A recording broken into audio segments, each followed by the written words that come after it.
welcome back to my channel. Kembali lagi bersama aku Vini Alfianita. Di video kali ini aku akan share soal dan pembahasan tentang tes wawasan kebangsaan di part yang kedua ya teman-teman. Kalau teman-teman belum nonton yang part-part sebelumnya, kalian bisa cek link di description box atau bisa cek di playlist aku namanya Study With Me ya. Di situ ada banyak soal-soal, kalian bisa cek atau kalian mau di-requestkan soal apa, bisa komen di bawah ya teman-teman. Oke teman-teman, seperti biasa di sini aku akan sediakan 10 soal. Untuk satu soalnya itu aku kasih jeda waktu 10 detik untuk teman-teman menjawabnya. Kalau teman-teman merasa 10 detik kecepatan, kalian bisa pause dan nanti kita akan jawab bareng-bareng. Oke? Tanpa berlama-lama langsung saja nih teman-teman, kita masuk ke soal yang pertama. Tunggu dulu, jangan lupa dukung channel aku ya dengan cara subscribe. Terima kasih. Soal nomor 1.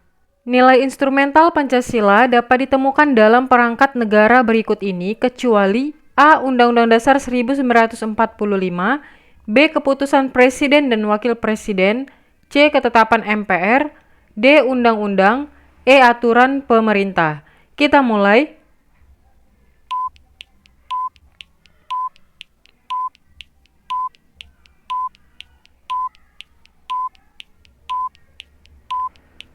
Stop. Jawabannya adalah yang B ya teman-teman. Untuk pembahasannya bahwa nilai instrumental Pancasila merupakan penjabaran dari nilai dasar yang merupakan arahan dalam kurun waktu dan kondisi tertentu.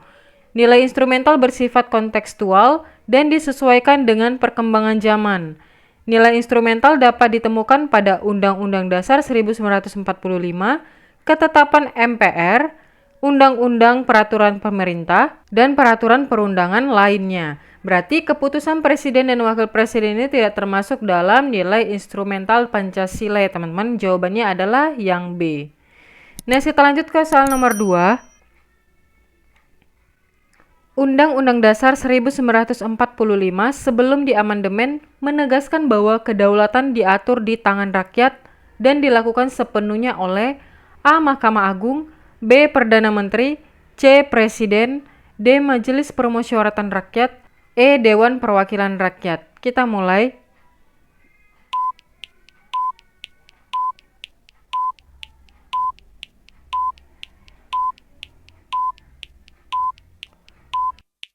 Stop.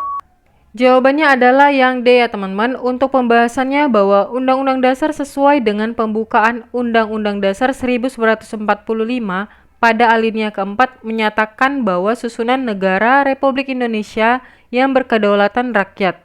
Nah, pernyataan selanjutnya dijabarkan dalam pasal 1 ayat 2 Undang-Undang Dasar 1945. Kedaulatan adalah di tangan rakyat dan dilakukan sepenuhnya oleh Majelis Permusyawaratan Rakyat atau MPR. Berarti jawabannya adalah yang D ya teman-teman. Next kita lanjut ke soal nomor 3. Membina persatuan dan kesatuan dihubungkan dengan semboyan Bhinneka Tunggal Ika, mengandung bahwa A. Dalam bergaul harus dapat menyesuaikan diri, B. Kebudayaan daerah harus tetap dilestarikan, C. Dalam pergaulan tidak boleh membedakan suku, D. Kebudayaan masyarakat tidak tergantikan budaya lain, E. Keanekaragaman tak mungkin dipersatukan. Kita mulai.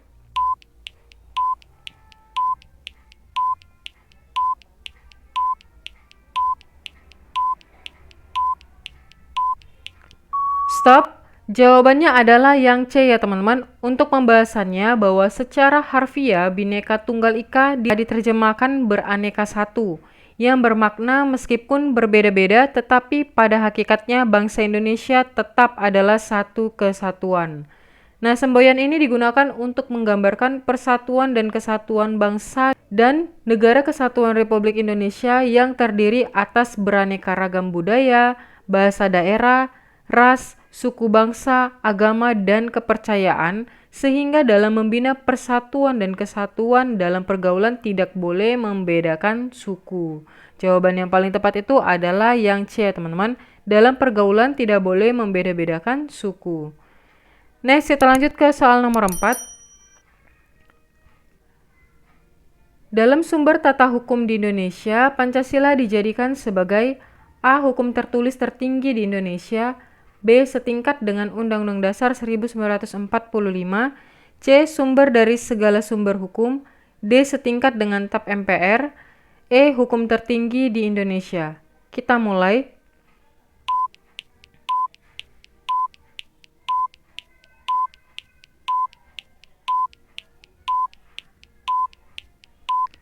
Stop. Jawabannya adalah yang C ya teman-teman. Untuk pembahasannya bahwa Pancasila sebagai sumber dari segala sumber hukum negara, yang artinya sesuai dengan pembukaan Undang-Undang Dasar Negara Republik Indonesia tahun 1945 pada alinea keempat, yaitu ketuhanan yang Maha Esa, kemanusiaan yang adil dan beradab, persatuan Indonesia, kerakyatan dipimpin oleh hikmat kebijaksanaan dalam permusyawaratan perwakilan, dan keadilan sosial bagi seluruh rakyat Indonesia. Jadi dalam sumber tata hukum di Indonesia, Pancasila dijadikan sebagai sumber dari segala sumber hukum. Next, kita lanjut ke soal nomor 5.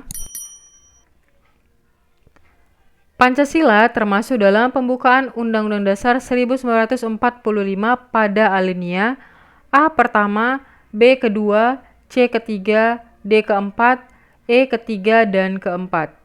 Kita mulai.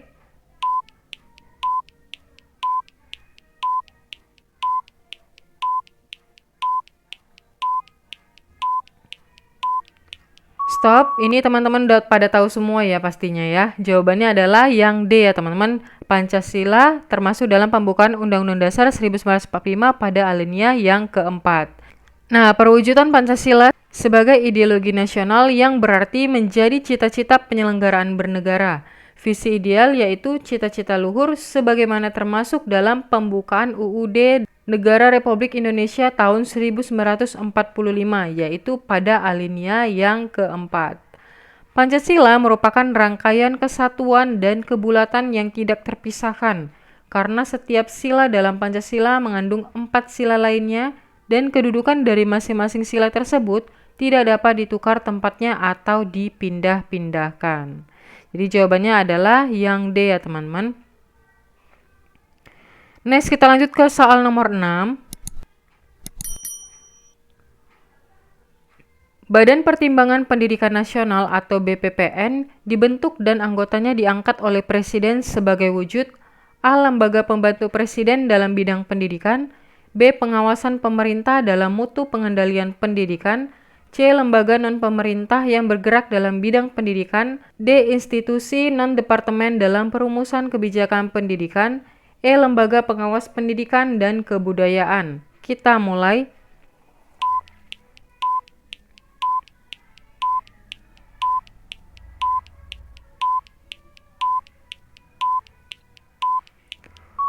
Stop.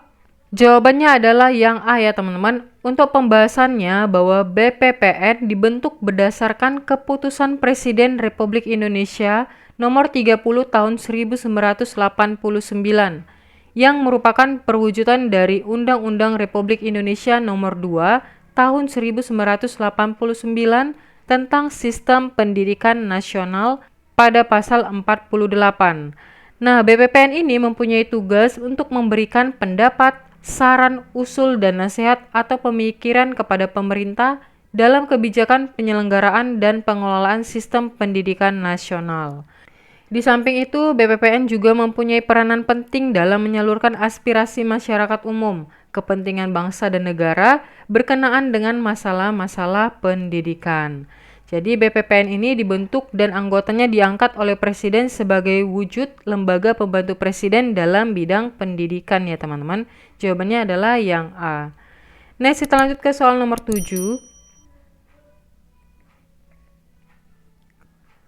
Proses pengadilan didasarkan pada pengaduan dari pihak yang merasa dirugikan atau korban merupakan ciri-ciri dari hukum A. Pidana, B. Publik, C. Perdata, D. Jurisprudensi, E. Traktat. Kita mulai.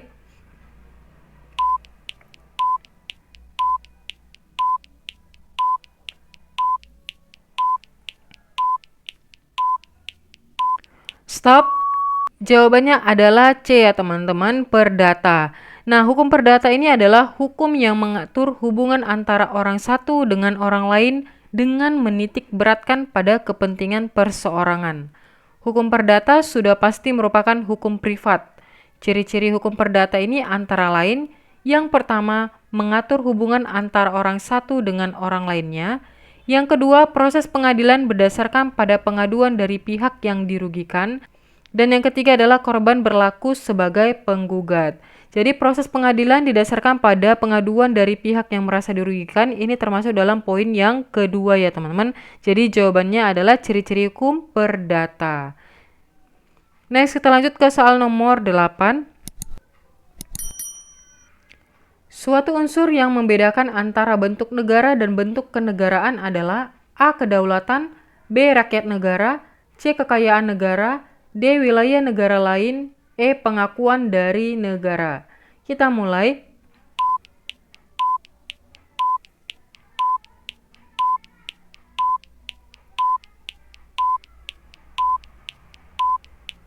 Stop.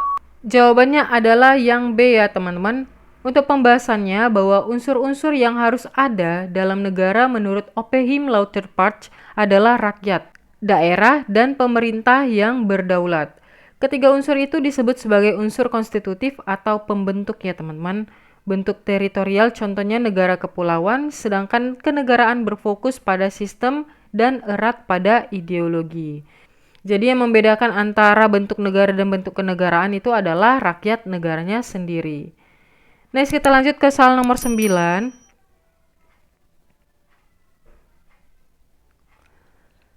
Di sini ada soal wacana ya teman-teman. Kita akan baca. Saat ini diperlukan realisasi janji dari para pemimpin negeri ini, yakni peningkatan kualitas pendidikan dengan anggaran hingga 20% dari baru sekitar 44 kabupaten di Indonesia yang mengalokasikan anggaran pendidikan sesuai dengan ketentuan tersebut. Padahal, peningkatan kualitas pendidikan ini telah masuk dalam 8 prioritas pembangunan dalam program Presiden. Di dalam salah satu dari 8 prioritas itu, disebutkan dengan jelas bahwa peningkatan akses dan kualitas pendidikan dan kesehatan menjadi prioritas pembangunan pemerintah Indonesia. Namun realisasinya masih sangat mengecewakan. Nah, kita lihat soalnya ya teman-teman. Pernyataan berikut yang tidak relevan dengan isi teks di atas adalah A. Pemerintah menjanjikan anggaran pendidikan sebesar 20% dari APBN dan APBD. B. Alokasi anggaran pendidikan 20% baru dilakukan oleh 44 kabupaten. Yang C. Janji pemerintah menetapkan anggaran pendidikan 20% belum ditepati. Yang D. Pendidikan dan kesehatan merupakan prioritas utama program pemerintah. Dan yang E adalah realisasi dari 8 prioritas pembangunan sangat mengecewakan. Kita mulai.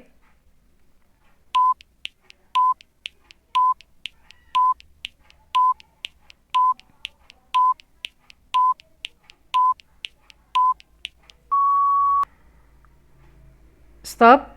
Nah, jawaban yang tidak relevan dengan isi teks di atas adalah yang C ya teman-teman. Kenapa C? Karena janji pemerintah menetapkan anggaran pendidikan 20% belum ditepati. Tidak ada di sini menyatakan bahwa 20% itu tidak ditepati ya teman-teman. Jadi jawaban ini kurang tepat. Next, kita lanjut ke soal nomor 10. Kalimat efektif terdapat pada pernyataan A. Dalam musyawarah itu menghasilkan 5 ketetapan yang harus dilaksanakan bersama. B. Dalam pertemuan itu memutuskan bahwa Andi yang ditunjuk menjadi ketua koperasi. C. Kegagalan proyek itu karena perancangan yang tidak baik dan pengawasan yang kurang cermat. D. Meskipun negara Brazil merupakan penghasil kapas nomor 1 dunia, tetapi harga tekstilnya sangat tinggi. E. Budiman ingin menjadi juara umum di sekolahnya, tetapi ia hanya berhasil menjadi juara ketiga. Kita mulai.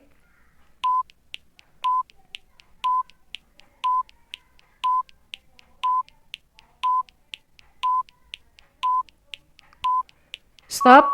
Jawabannya adalah yang E ya teman-teman. Untuk pembahasannya bahwa kalimat efektif terdapat pada pilihan E, yaitu Budiman ingin menjadi juara umum di sekolahnya, tetapi ia hanya berhasil menjadi juara ketiga. Sedangkan pilihan jawaban lainnya ini bukan kalimat efektif ya teman-teman. Jadi kita lihat dalam pilihan A dan B ini, kata depan dalam seharusnya tidak digunakan ya teman-teman. Langsung saja, musyawarah itu menghasilkan 5 ketetapan. Dan poin B itu, pertemuan itu memutuskan bahwa Andi akan ditunjuk menjadi ketua koperasi. Jadi yang poin A dan B ini kurang tepat. Nah, untuk pilihan C ini, induk kalimat seharusnya proyek itu gagal, sehingga tepat diikuti kalimat karena. Jadi seperti ini, proyek itu gagal karena perancangan yang tidak baik dan pengawasan yang kurang cermat. Jadi yang ini kurang tepat. Nah, untuk pilihan D ini, konjungsi meskipun dan tetapi seharusnya digunakan salah satu saja. Jadi, untuk pilihan yang meskipun atau tetapi, ini salah satu bisa dihilangkan, akan menjadi kalimat yang efektif ya teman-teman. Oke teman-teman, segitu aja untuk soal dan pembahasan tentang tes wawasan kebangsaan atau TWK di part yang kedua. Kalau kalian suka silakan like, kalau ada pertanyaan, ide, tanggapan, atau saran silakan komen di bawah ya. Dan jangan lupa please teman-teman dukung channel aku dengan cara subscribe, agar aku semakin semangat lagi untuk membuat video terbaru lainnya. Dan bagi yang udah subscribe, aku ucapkan terima kasih banyak, sampai jumpa di next video. Bye-bye!